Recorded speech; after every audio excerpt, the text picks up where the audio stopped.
Kayo po sa minority, mas importante sa inyo ang 2028, mas importante sa inyo ang Senate presidency, kaso sa buhay ng mga kasamahan nyo. O sige, tanggapin ko na yun. Tanggapin ko na kung meron utak pulbura, meron din utak politiko. Sinabi din po niya kung sino nag-utos sa kanya na taga-NBI. It is about this time na nagsimula pa lang mag-iba ng narrative ang NBI. Biglang umamin na nandun at biglang may sulat daw na ang GSIS ay nag-request ng security. Kailanman po, wala sa history ng GSIS na NBI ang kanilang tatawagin. Parati po yung pulis. Ang NBI po ay hindi taga-secure. And even assuming for the sake of argument, may usapan na po kami ni Director Matibag na in the building, around the building, kasi pinangako niya sa akin walang checkpoint sa labas ng NBI. Samantalang nakita namin po yung video, NBI, pinabubuksan po yung mga kotse ng senador. This was on Monday. So sunod-sunod po ang kasinungalingan po ni NBI Director. I believe he's lying to the President. That is my personal belief. I believe he is giving him false narratives. Kasama po nila si Senator Trillanes nung Monday. Senator Trillanes had no personality to do that, but he is in coordination with many. Let me express my sadness, my regret. First time po na ganito nangyari sa Senate. Usually po, nabangga lang, nauntog lang yung isang senador, nadapa. Nandyan na yung 24 to see how you are. Usually po, may threat pa lang sa Senate, pupunta na dyan lahat to see how. But makita nyo naman po, parang bula na wala po yung buong minority. Pagkatapos, wala kaming narinig hanggang mga 10, 10:30. Nung sinabi lang po, 9, 10, I don't know the time anymore. Nung sinabi lang ni Senator Camille that we're okay, dun lang nagparamdam yung iba. And then ngayon, sunod-sunod, galing sa minority, pinagbibintangan pa ang majority at ang Senado. Pinaligiran tayo ng NBI, naka-full tactical gear. When we defended ourselves sa Senado, sasabihin nyo pa, nakakalungkot at magulo ang Senado. Nakakalungkot po because never nangyari to sa institusyon ng Senado. Even po yung mga kapatid natin sa kaliwa, sa progressive group, nandyan po ako nung Batasan 5. Hindi natin pinayagan na arestuhin kayo dyan sa loob. Kasama ko pa ho si Senator Lacson noon na binisita kayo. Binigay namin ang moral support. So alam nyo po anong ibig sabihin po ng courtesy nang wag mag-aaresto sa Batasang Pambansa or dito po sa Senado. Having said that po, there are different issues na sinagot ko na sa inyo. But I'm going live today because I heard the Ombudsman will do an independent investigation. That is good news. But I also heard that he issued a suspension against General Mao. Assuming for the sake of argument that it is a valid suspension, and the reason is preventive suspension para hindi magulo yung investigation. Number one, there is a duty to inform us so that we can replace, so that we can make sure na safe ang Senado. Remember, the impeachment is going to start on Monday. So how can we secure and make sure matuloy at hindi na naman kami guluhin tapos kami na naman ang pagbibintangan? Number two, bakit po, and I like to honor and express, diba, that in my dealings with the Ombudsman, Boying Remulla, it has always been with respect.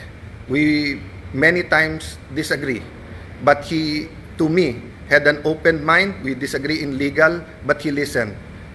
If he disagree, he disregards. If he agrees, so let me just appeal to the Ombudsman, suspend also the NBI Director, because he is more a suspect than General Mao dito. We do not want to set a bad example in the independent investigation, and we do not want to put the Senate in harm's way. If we tell the OSAA, the Marines, the PNP who are all there, that pagka may armed men all around the Senate, we cannot defend ourselves. Sino po sa inyo, mga kababayan, pag may winorningan na kayo na wag na kayong lumapit sa bahay namin, lumapit sila naka-full tactical gear at meron pong mahahabang armas.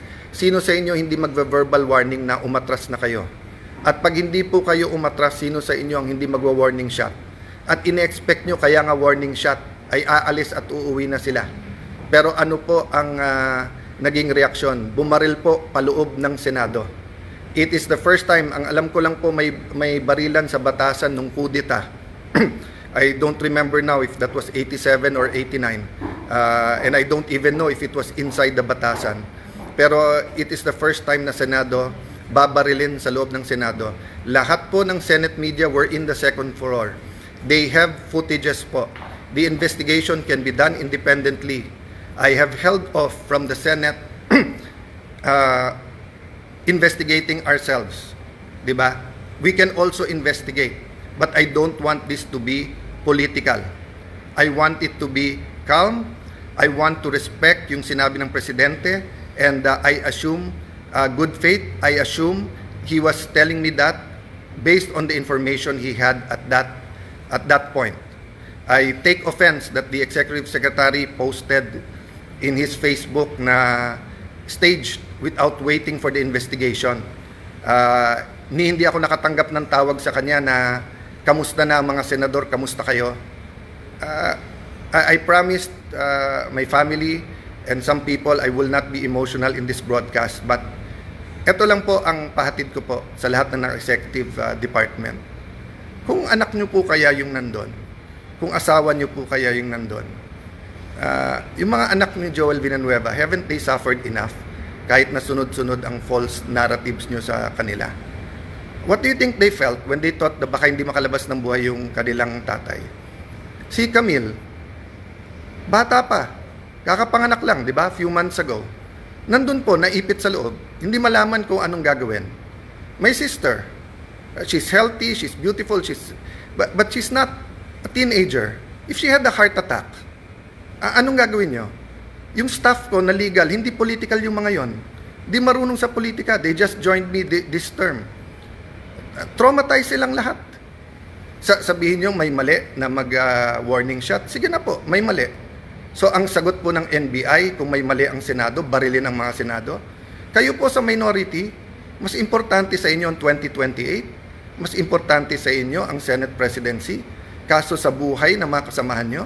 O sige, tanggapin ko na yun. Tanggapin ko na kung meron utak pulbura, meron din utak politiko, but you're willing to see the Senate that way, and you're willing to join the narrative, to flip the narrative, to say that since I got there, magulo ang Senate. Why? Kailan naging crime ang magpalit ng Senate President? Sino ba nagpapasok ng NBI kaya nagkagulo nung Monday? Hindi ba si Senator Soto? O, sino ba nagpadala ng NBI nung Wednesday kaya nagkagulo? Hindi ba si Director Matibag? Sino nag-utos sa kanya? I believe the President told him to stand down. But anyone below the President could have said, no, ako sundin mo, tumuloy kayo doon. He could have called me and told me na huwag kayong maalarma, nandyan. When my sister called, ano sinabi niya? When Senator Loren, he kept on denying. Nung sinabi ng sister ko from the back, kasi hindi na namin malaman nangyayari, do your job.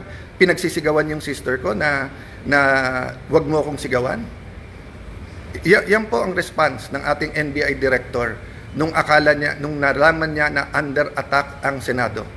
Hindi niya sinabing, ma'am, susugod, ma'am, titignan na, ma'am, pupull outin, ma'am, tatawagin namin ng DND, ma'am, tatawagan namin. Hindi.